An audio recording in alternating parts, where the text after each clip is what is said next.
اتوار کے دن اللہ پاک کے دو صفاتی نام یا اللہ یا رحمانو جو طریقہ کار میں آپ کو بتاؤں اس طریقہ کار کے ساتھ اس عمل کو کر لیں، آپ کی زندگی کی ہر پریشانیاں، ہر دکھ درد، رنج و غم سب دور ہو جائیں گے۔ اتوار کا انتہائی مجرب اور کامیاب بنانے والا وظیفہ ہے۔ یہ وظیفہ 2-3 عملوں کو ملا کر بنا ہے، تو لہٰذا ویڈیو اینڈ تک ضرور دیکھیے گا۔ بسم اللہ الرحمن الرحیم۔ محترم ناظرین، صبح کے وقت میں نے یہ وظیفہ پڑھا اور شام تک پیسوں کا بندوبست ہو گیا۔ یہ وہ طاقتور وظیفہ ہے کہ آپ لوگ اگر اپنی زندگی میں ایک مرتبہ اگر اس وظیفے کو کسی بھی دن پڑھ لیتے ہیں، اللہ پاک کی ذات پر یقین کرتے ہوئے یہ وظیفہ پڑھ کے جو مانگنا ہو آپ لوگ مانگ لینا۔ آپ لوگوں کی کوئی بھی حاجت ہوگی، کوئی بھی بڑی سے بڑی پریشانی ہو، یہ وظیفہ آپ لوگ 1 منٹ کا وقت نکال کر یہ عمل کر لینا، ساری زندگی جھولیاں اٹھا اٹھا کر دعائیں دو گے۔ کسی بھی دن کا وظیفہ میرے وہ بھائی، میری وہ بہنیں جو کہ قرضوں میں ڈوب چکی ہیں، جن کا بال بال قرضوں میں جکڑا ہوا ہے، جن کو قرض دار رات دن پریشان کرتے ہیں، غیب سے اتنی دولت ملے گی کہ اسی وقت قرضوں سے آپ کو نجات حاصل ہو جائے گی۔ اور پوری دنیا میں جب بھی آپ لوگوں کے سامنے یہ ویڈیو آئے، آپ لوگ یہ وظیفہ پڑھ لینا۔ اس وظیفے کو آپ کسی بھی دن پڑھ سکتے ہو، جس دن یہ ویڈیو اپلوڈ ہو رہی ہے اس دن آپ یہ وظیفہ پڑھ لیں، چاہے آپ لوگ کتنی بھی بڑی پریشانیوں میں گرفتار ہو، کتنی ہی بڑی پریشانیاں ہوں، بیماریاں ہوں، کوئی بھی ایسا بندہ بھائی بہن ہو جو بھی بے اولاد ہو، کوئی بھی بہن بھائی ایسے ہوں جن کے اپنے بچوں کی شادی کا مسئلہ ہو، گھروں میں لڑائی جھگڑے ہو، فاقے ہو، غریبی ہو، غربت ہو، مفلسی ہو، لاچاری ہو، اس وظیفے کو آپ کو 1 منٹ نکال کے پڑھ لینا ہے۔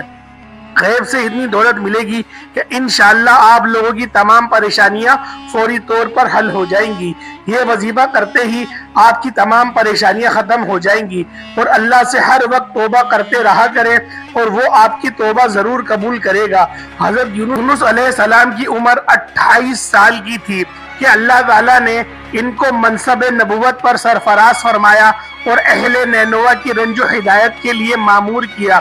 یونس علیہ السلام ایک عرصے تک ان کو تبلیغ فرماتے اور توحید کی دعوت دیتے رہے، مگر انہوں نے اعلان حق پر کان نہ دھرے اور نمرود سرکشی کے ساتھ شرک و کفر پر اصرار کرتے رہے، اور گزشتہ نافرمان قوموں کی طرح خدا کے سچے پیغمبر کی دعوت حق کا ٹھکراتے رہے اور مذاق اڑاتے رہے۔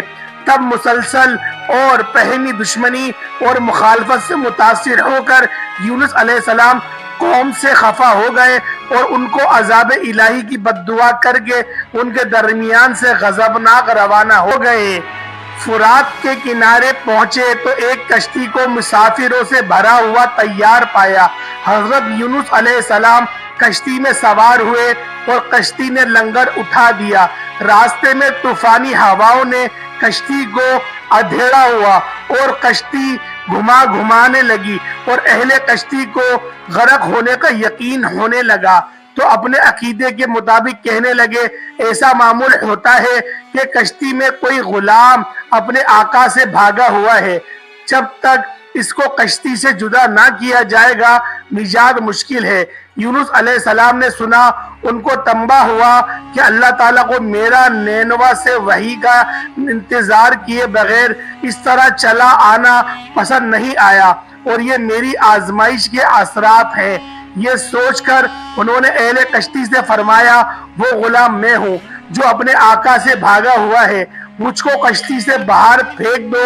مگر ملاح اور اہل کشتی ان کے پاک بازی سے اس قدر متاثر تھے کہ انہوں نے ایسا کرنے سے انکار کر دیا اور آپس میں یہ طے کیا کہ قرآن اندازی کریں گے، یعنی کہ قرآن اندازی کریں گے۔ چنانچہ 3 مرتبہ قرآن اندازی کی گئی اور ہر مرتبہ یونس علیہ السلام کے نام پر قرآن نکلا۔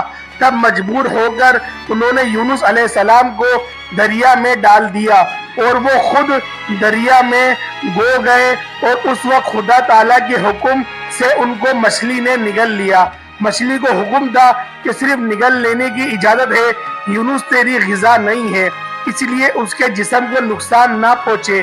یونس علیہ السلام جب مچھلی کے پیٹ میں خود کو زندہ پایا تو درگاہ الہی میں اپنی اس ندامت کا اظہار کیا کہ کیوں وحی الہی کا انتظار کیے اور اللہ تعالیٰ سے اجازت لیے بغیر امت سے دعوت سے ناراض ہو کر نینوا سے نکل آئے اور فوری تفسیر کے لیے اس طرح دعا گو ہوئے: لا الہ الا انت سبحانک انی کنت من الظالمین۔ الہی تیرے سوا کوئی معبود نہیں، تو ہی یکتا ہے، میں تیری پاکی بیان کرتا ہوں، بلا شبہ میں اپنے نفس پر خود ہی ظلم کرنے والا ہوں۔ اللہ تعالیٰ نے یونس علیہ السلام کی درد بھری آواز کو سنا اور قبول فرمایا۔ مچھلی کو حکم ہوا کہ یونس کو جو تیرے پاس ہماری امانت ہے اگل دے۔ چنانچہ مچھلی نے ساحل پر یونس علیہ السلام کو اگل دیا۔ حضرت عبداللہ بن مسعود فرماتے ہیں کہ مچھلی کے پیٹ میں رہنے کی وجہ سے ان کا جسم ایسا ہو گیا تھا جیسے کہ پرندے کا پیدا شدہ بچہ کا جسم ہوتا ہے، بے حد نرم ہوتا ہے اور جس پر بال تک نہیں ہوتے۔ غرض یونس علیہ السلام بہت تشویشناک حالت میں خشکی پر ڈال دیے گئے۔ اس کے بعد اللہ تعالیٰ نے ان کے لیے ایک ہیلدار درخت اگا دیا جس کے سائے میں وہ ایک جھونپڑی بنا کر رہنے لگے۔ چند دن کے بعد ایسا ہوا کہ حکم خدا سے اس بیل کی جڑ کو کیڑا لگ گیا اور اس نے جڑ کو کاٹ ڈالا۔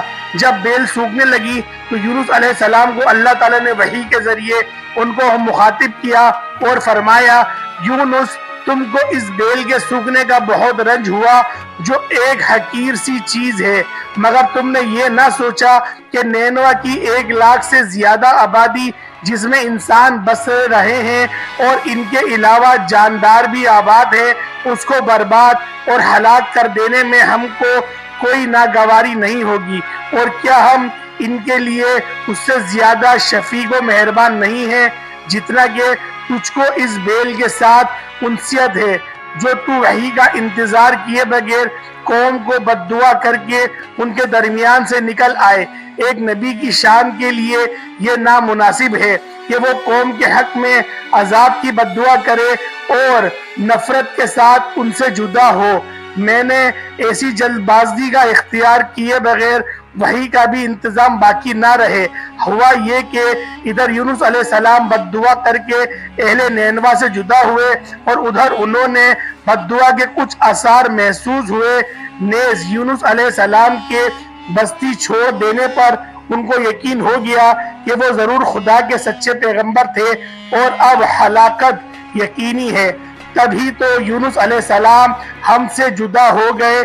یہ سوچ کر فوری بادشاہ سے لے کر ریاض تک سب کے دل خوف و دہشت سے کانپ اٹھے اور یونس علیہ السلام کو تلاش کرنے لگے کہ ان کے ہاتھ پر اسلام کی بیعت کرے، اور ساتھ ہی سب خدا تعالیٰ کی بارگاہ میں توبہ استغفار کرنے لگے اور ہر قسم سے گناہوں سے کنارہ کشی ہو کر آبادی سے باہر میدان میں نکل آئے، حتیٰ کہ جو پاؤں کو بھی ساتھ لے آئے اور بچوں کو ماؤں سے جدا کر دیا، اور اس طرح نینوا اللہ سے کٹ کر درگاہ الہی میں اور آہوزاری کرتے ہوئے منتفقہ آواز سے یہ قرار کرتے ہوئے کہ پروردگار، یونس جو پیغام ہمارے پاس لے کر آئے تھے ہم اس کی تصدیق کرتے اور اس پر ایمان لاتے ہیں۔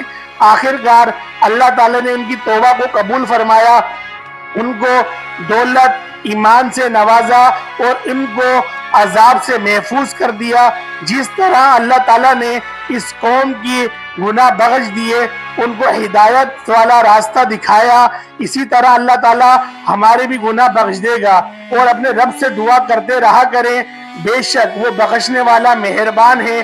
انشاءاللہ وہ آپ کی توبہ ضرور قبول کرے گا اور آپ کے تمام مسائل اور تمام پریشانیاں حل کر دے گا اور آپ کے لیے اپنے خزانے کے دروازے کھول دے گا اور آپ کو بے انتہا رزق دے گا، اتنا رزق دے گا کہ آپ کو سمجھ نہیں آئے گا کہ کہاں سے آ رہا ہے۔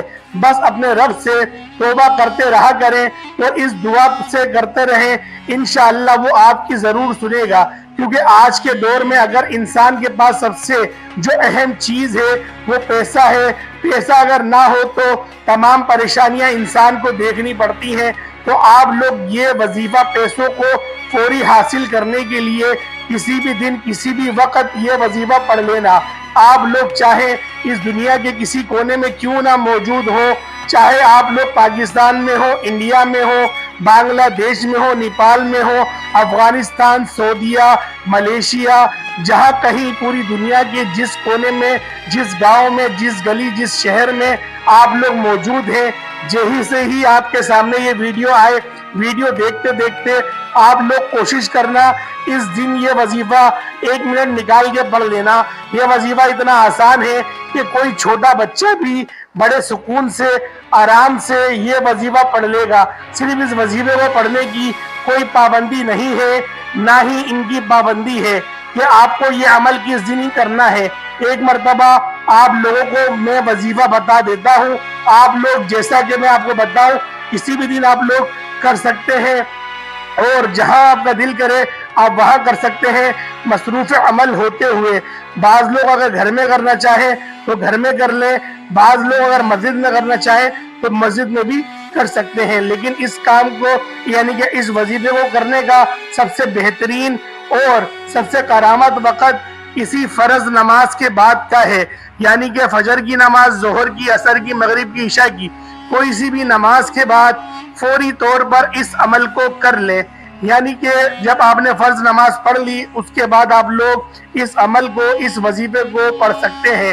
سب سے پہلے اعوذ باللہ من الشیطان الرجیم بسم اللہ الرحمن الرحیم، یعنی کہ تعوذ اور تسمیہ آپ لوگوں نے پڑھ لینا ہے۔ اس کے بعد نبی پاک صلی اللہ تعالیٰ علیہ وسلم کی ذات پاک پہ درود ابراہیمی کم از کم 3 بار یعنی کہ 3 بار پڑھنا ہے۔ 3 سے کم نہیں پڑھیے گا، 3 سے زیادہ بار یعنی کہ 5 بار، 7 بار، 11 بار آپ لوگ پڑھ سکتے ہیں۔ درود پاک جب آپ لوگ پڑھ لیں تو اس کے فوراً بعد آپ لوگوں کو یہ وظیفہ پڑھ لینا ہے، یا اللہ یا رحمانو کا وظیفہ۔ آپ لوگوں کو اس کے ساتھ 2-3 چھوٹے چھوٹے وظائف ملا کے پورا ایک عمل کرنا ہے۔ بہت آسان سا عمل ہے، 1 منٹ سے بھی کم ٹائم لگے گا، آپ کا عمل پورا ہو جائے گا۔ لیکن آپ لوگوں نے اس وظیفے کو کرنا کس طریقے سے ہے، ایک مرتبہ میرے ساتھ بھی پڑھ لیں، یعنی کہ یا اللہ یا رحمانو، ایک ہوا، یا اللہ یا رحمانو یہ 2 ہوئے، یا اللہ یا رحمانو یہ 3 ہوئے۔ آپ کو یہ وظیفہ یا اللہ یا رحمانو درود پاک پڑھنے کے بعد جو پہلا وظیفہ آپ لوگوں کو پڑھنا ہے، اس وظیفے کو آپ کو 3 مرتبہ پڑھ لینا ہے، یعنی کہ یا اللہ یا رحمانو یہ 1 ہوا، یا اللہ یا رحمانو یہ 2 ہوئے، یا اللہ یا رحمانو یہ 3 ہوئے۔ اس وظیفے کو آپ کو تسبیح کے دانوں پر پڑھ لینا ہے یا ہاتھوں کی انگلیوں پر پڑھ لینا ہے۔ یہ وظیفہ آپ کو جس طرح سے بتاؤں اس طریقے سے پڑھ لینا ہے۔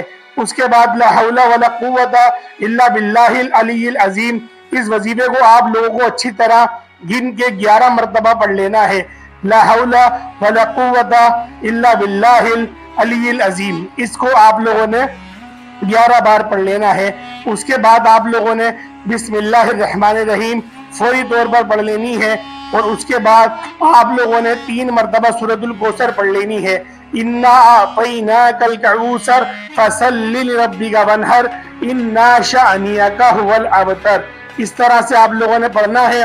اس کے بعد یعنی کہ جب آپ نے 3 بار سورۃ الکوثر پڑھ لی، اس کے بعد اللہ الصمد کا وظیفہ پڑھنا ہے۔ اللہ الصمد، اللہ الصمد، اللہ الصمد، یہ کم از کم آپ کو 11 مرتبہ پڑھ لینا ہے، اور آپ لوگوں نے سیدھے ہاتھ کی انگلیوں پر پڑھ لینا ہے۔ اور پھر اس کے بعد آپ لوگ استغفار کریں گے اپنے گناہوں کے لیے، اپنے گناہوں کی استغفار کرنی ہے اللہ پاک سے، کم از کم 101 مرتبہ استغفر اللہ کہیے گا۔ اس کے بعد دوبارہ درود ابراہیمی پڑھ لیے گا، آپ کا عمل مکمل ہو گیا۔ عمل جب آپ کا مکمل ہو جائے اس کے بعد آپ لوگوں نے رو رو کر، گڑ گڑا کر آہوزاری کرنی ہے، اور اپنے اللہ سے اپنے گناہوں کی توبہ کرنی ہے، اور پھر اپنے مقصد کے لیے دعا کرنی ہے۔ انشاءاللہ اس عمل کو کم از کم 21 دنوں تک جاری رکھے گا، آپ کی ہر جائز دعا قبول ہو جائے گی۔ اور یہ ایسا وظیفہ ہے کہ جس کو بتایا اس نے اس وظیفے سے فائدہ اٹھا لیا۔ تو امید کرتا ہوں میرے بھائیوں آج کی ویڈیو آپ کو اچھی لگی ہوگی۔ جو لوگ بھی دعا کے لیے کہتے ہیں اللہ پاک ان سب کی ہر پریشانی کو دور کرے، اللہ پاک ان سب کو بار بار حج و عمرے کی سعادت نصیب فرمائے، اللہ پاک ان سب کی تمام پریشانیوں کو دور کرے۔ جو کوئی میرا بھائی بہن کہیں پر بھی ہے اس ویڈیو کو دیکھ رہا ہے، اللہ پاک اس کے لیے آسانی فرمائے، اس کے لیے روزی روزگار کو وسیع فرمائے، اس کو عزت سے نوازے، اس کے گھر میں جو بھی پریشانی ہے اس کو دور کرے، اس کے ماں باپ کو صحت و سلامتی والی لمبی زندگی عطا فرمائے۔ السلام علیکم ورحمۃ اللہ وبرکاتہ۔